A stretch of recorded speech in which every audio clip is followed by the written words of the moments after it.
Now welcome back to the stage Phil Lester and Ocean Mercier from Victoria University. Their kaupapa is about advances in controlling invaders, controlling invasive invertebrates. Tēnā kōrua.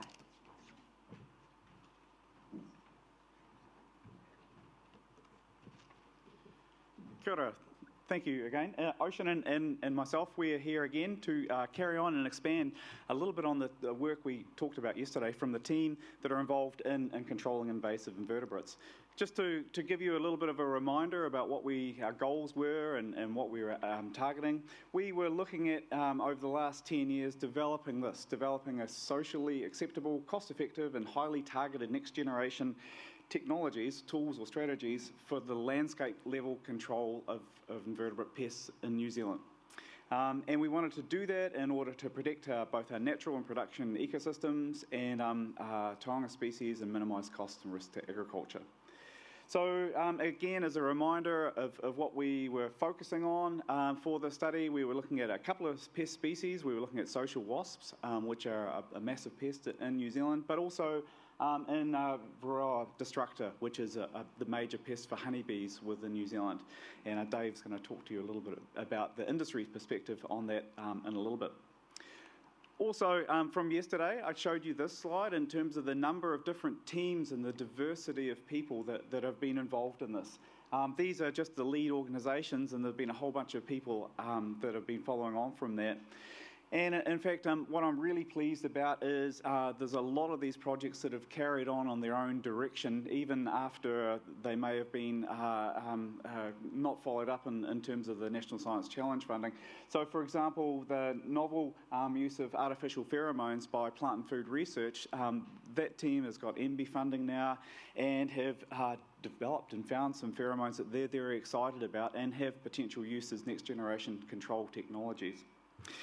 One of the groups that I didn't talk about in any detail yesterday was one that was carried on into Tranche 2, involving genetic modification of pest populations.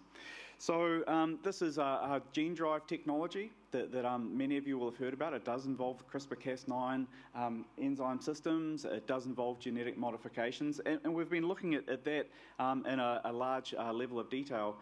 We've been doing some simulation models, for example. So with John Keane down the front here, John's been involved initially and early on in terms of looking at simulation models. Well, how would a gene drive actually work and affect populations? One of the key outcomes of that work, I think, was around, well, okay, if we make a gene drive that's really hard on wasps, really knocks down their reproduction, for example, then it'll spread slowly through populations. But if we make it less hard, less harsh on reproduction and wasp, it'll spread through faster.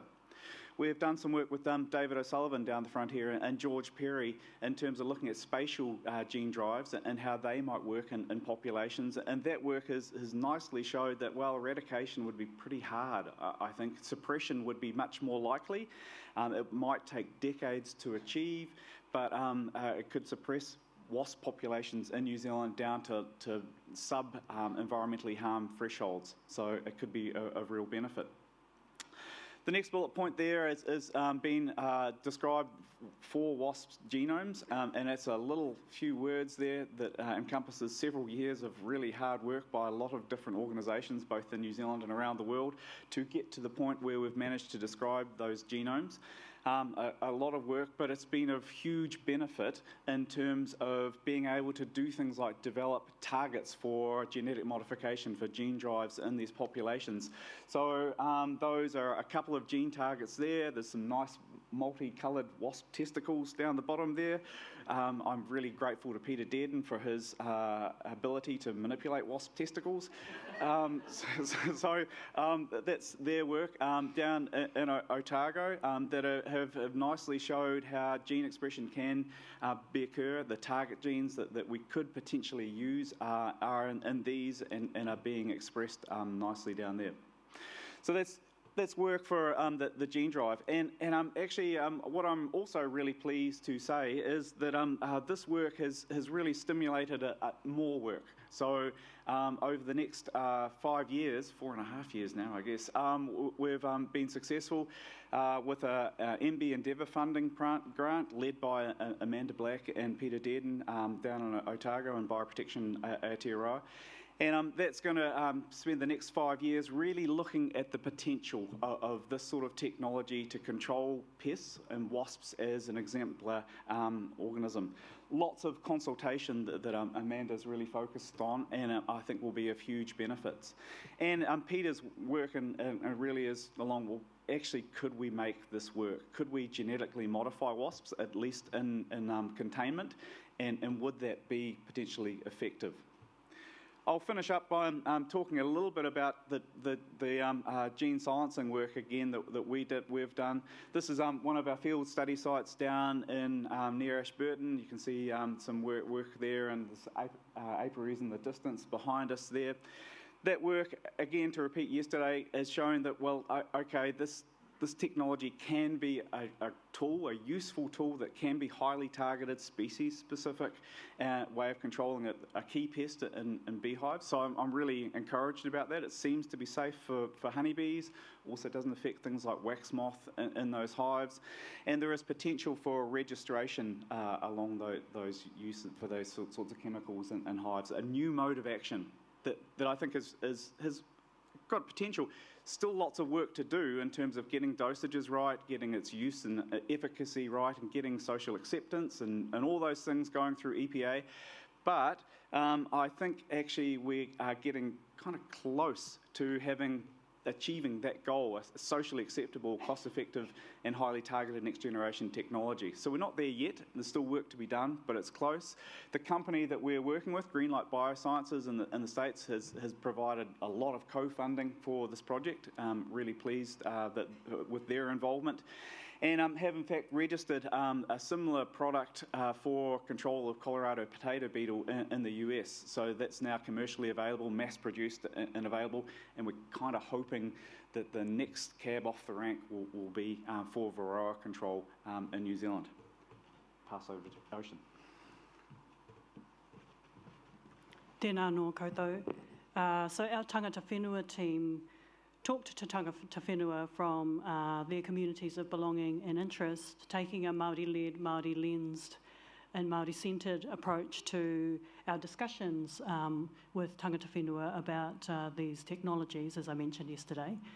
And we collectively surveyed or interviewed people, most of whom were actively controlling pests or supported pest management in some way as a way to achieve good biodiversity outcomes and kaitiakitanga.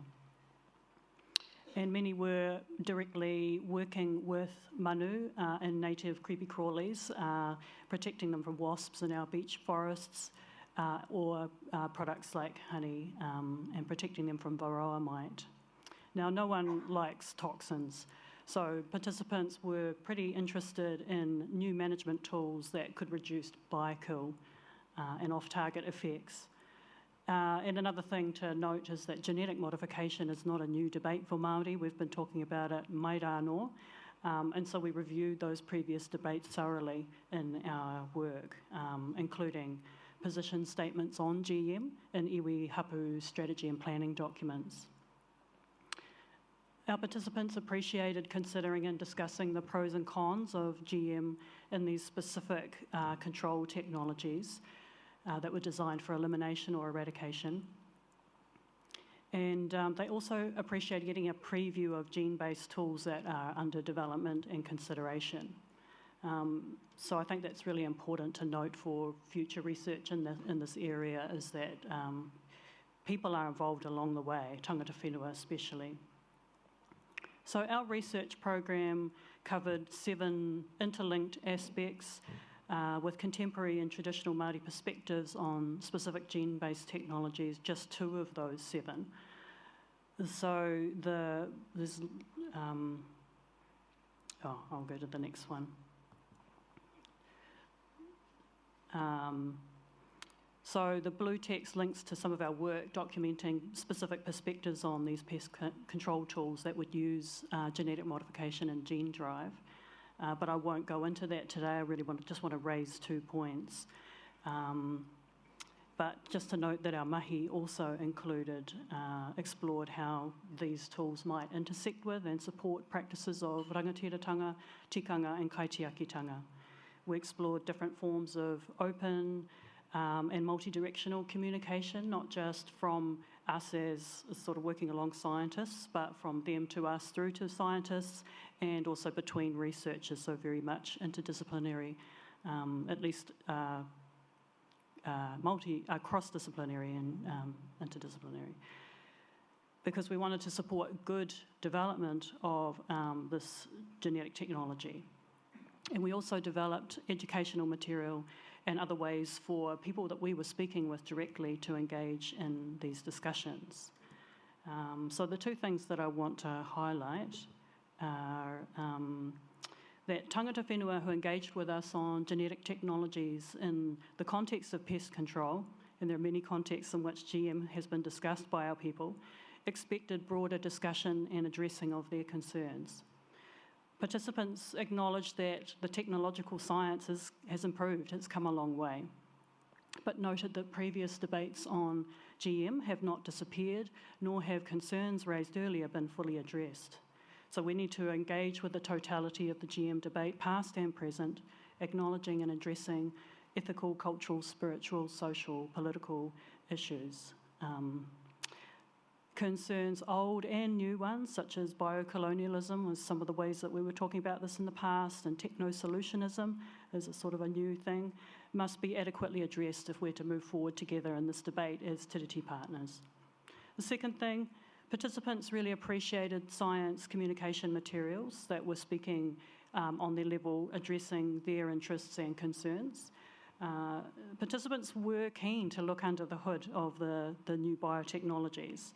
So we produced different explainers or primers, if you like, using a mixture of text, blogs, graphics, presentations, animations, educational web pages, videos, as well as, kanohi kitea approaches, face-to-face personal explanations, not just from our tangata whenua team, but Phil was always there whenever we wanted him to come and explain the technology when it was asked for. We naturally drew te reo Māori values and interests into these discussions. And our participants' discussion of pros and cons of the different technologies from their perspectives showed that they had understood the basic science mechanisms. So to wrap that up, new and Māori-led approaches to science communication, I think, are needed as they broaden the debates and enable us all to think more carefully about genetic modifications, risks and opportunities. Investment in this resource is vital. We've got a couple of briefs up the back, research briefs with one on the way. Oh, I just thought I'd skip all the words. But we finally want to finish by acknowledging the contributions of Te Tini me te mano. Heaps of fantastic people across both tranches of the challenge. Acknowledge all of your efforts. Really grateful to all our participants as well. Tēnā te mihi.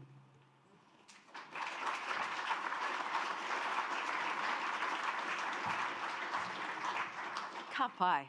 Now I'm listening to you, I'm thinking, how do you describe what you do for a job? It must be, all of you must have that problem. One way, I think, is you just ask kids. I heard my daughter she was asked that once, what does your mum do? And she said,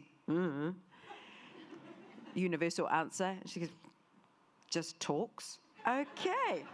So I will just talk now and introduce someone who was mentioned on the last slide from Dave's Bees, Dave Wessing, talking about the need for alternative control products for varroa. Kia ora.